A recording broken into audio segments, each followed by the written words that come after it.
Bismillahirrahmanirrahim. Assalamualaikum warahmatullahi wabarakatuh. Waalaikumsalam warahmatullahi wabarakatuh. Puji syukur kita panjatkan kehadiran Allah Subhanahu wa Ta'ala karena pada hari ini kita dapat bersama-sama lagi di kelas ini dalam rangka mengadakan kegiatan proses belajar mengajar sebagaimana biasa. Nah, bagaimana kabar kalian hari ini anak-anak? Baik. Alhamdulillah baik semua ya. Ya. Semoga kita semua selalu berada dalam lindungan Allah Subhanahu wa Ta'ala. Amin. Baik, siapa yang tidak hadir hari ini? Ada semua. Hadir semua ya? Ya. Sebelum kita memulai pembelajaran kita hari ini, kita berdoa. Baik, saya minta kesediaan dari ketua kelas untuk memimpin doa. Teman-teman, sebelum kita dimulai pelajaran ini, mari kita berdoa menurut agama yang kita masuk doa dimulai.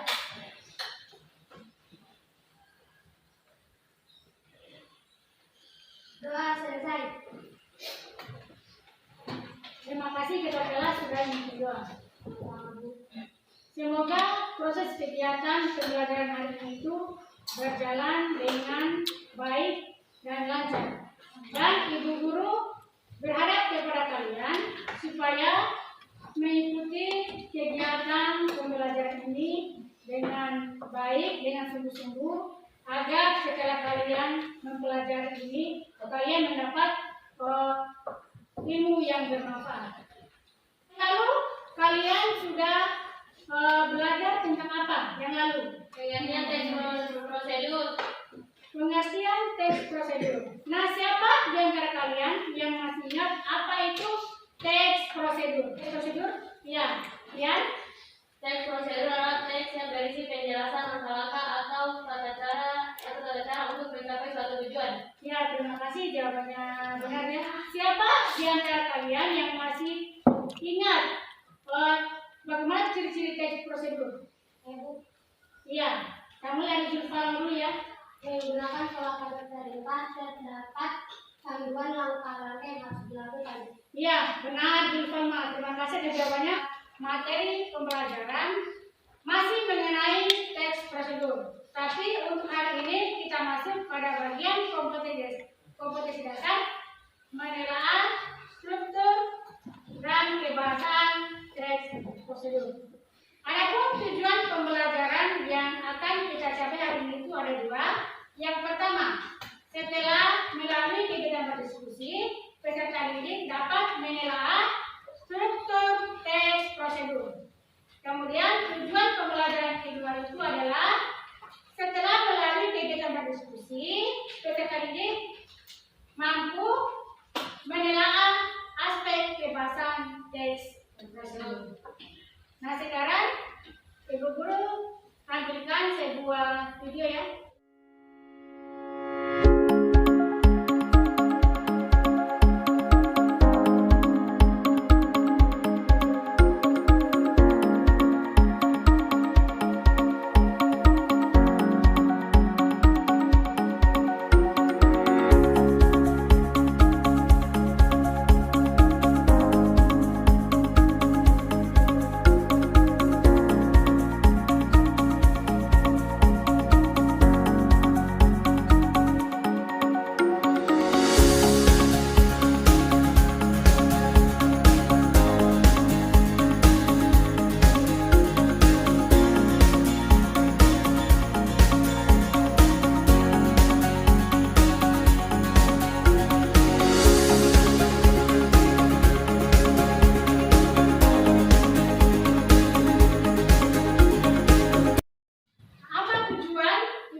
Kita bisa tahu alat dan bahan membuat lapa-lapa.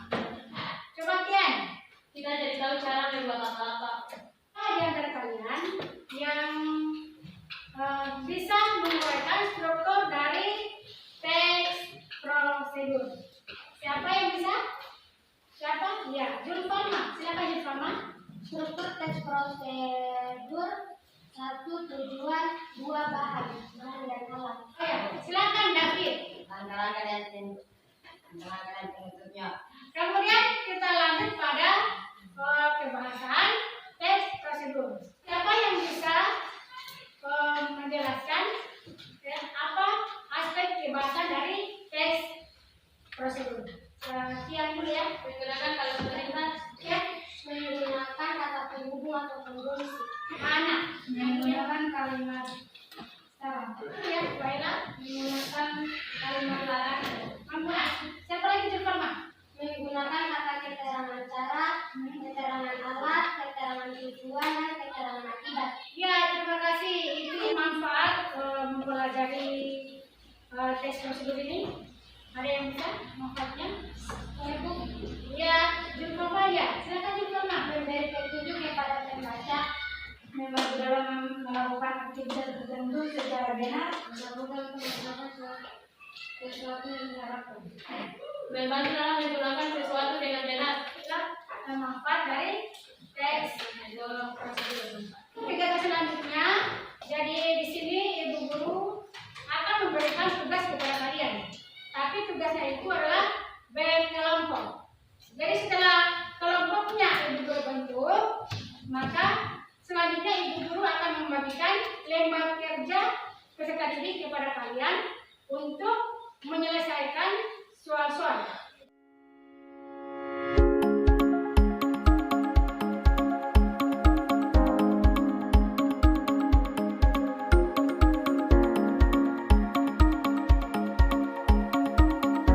Sekarang kita mulai dari kelompok 1 untuk mempresentasikan hasil pekerjaannya.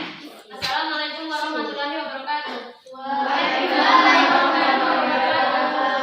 Kami dari kelompok 1 akan mempresentasikan hasil diskusi kami yang akan dibacakan oleh Delia. Struktur tujuan bagian teks paragraf. Alasan karena pada paragraf 1 terdapat kalimat tujuan dan teks yaitu membagikan resep membuat kue cucur. Struktur bahan dan alat bagian teks paragraf 2. Alasan karena paragraf 2 terdapat bahan-bahan untuk membuat kue cucur. Struktur langkah-langkah paragraf 3. Kemudian pada paragraf ketiga berisi tata cara petunjuk pembuatan kue cucur dari awal sampai menjadi kue cucur. Struktur penutup paragraf 4. Karena pada paragraf 4 ini berisi ucapan selamat mencoba sehingga dapat motivasi orang lain.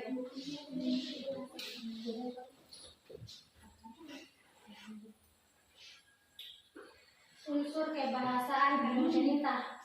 Bukti kalimat 1, tambahkan air lalu rebus kembali.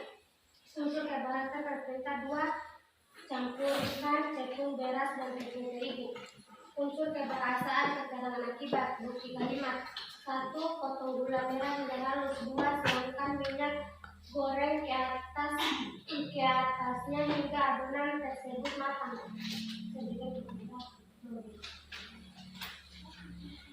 Unsur kebahasaan kata penghubung 1.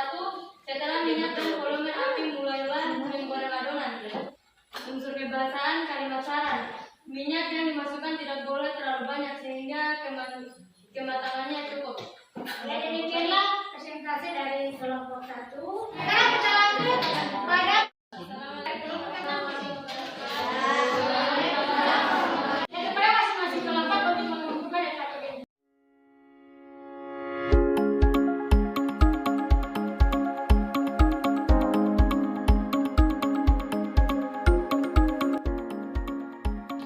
Baiklah, dari soal yang kita pede, guru akan mengevaluasi daripada tujuan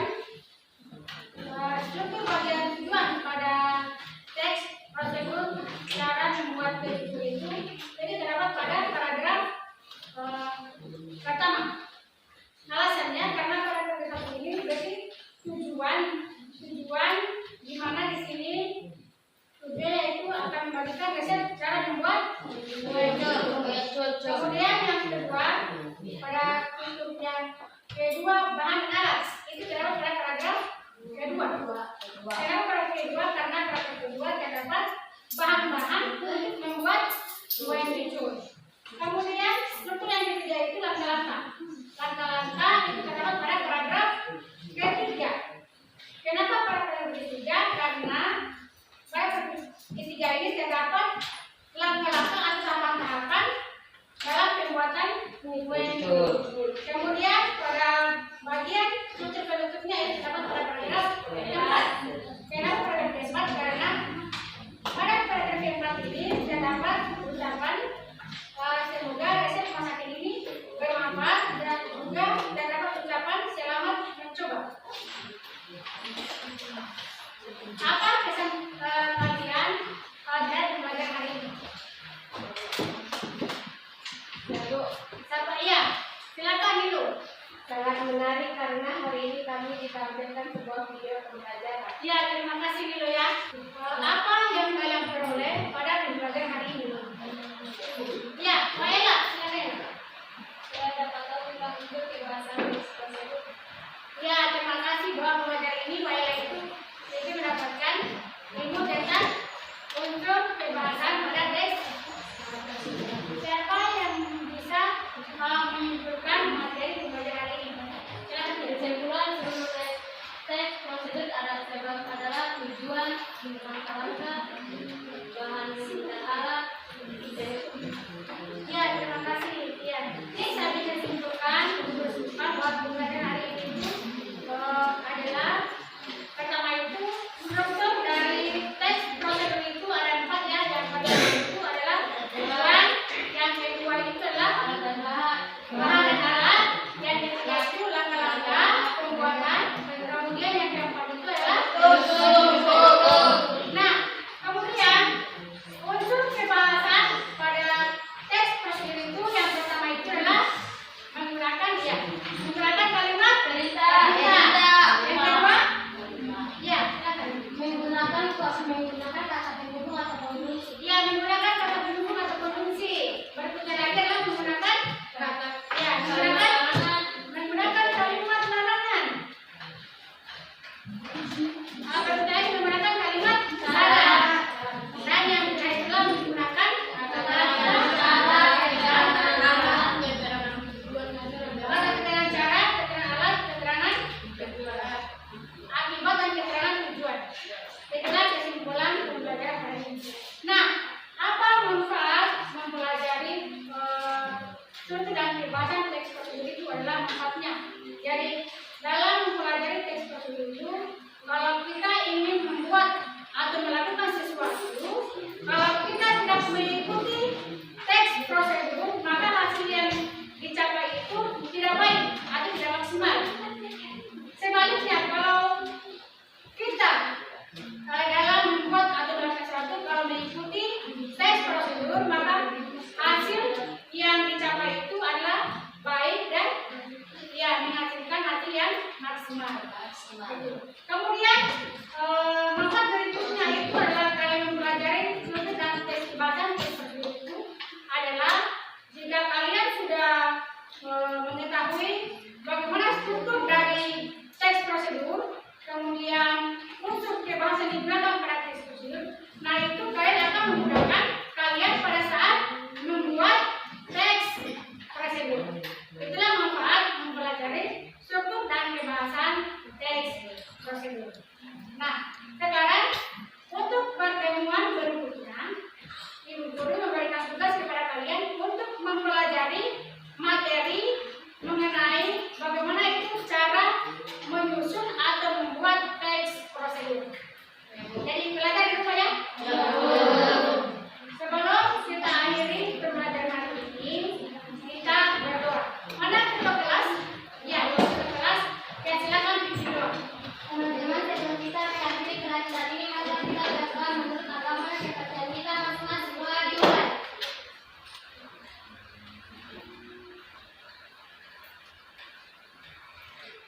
Doa selesai.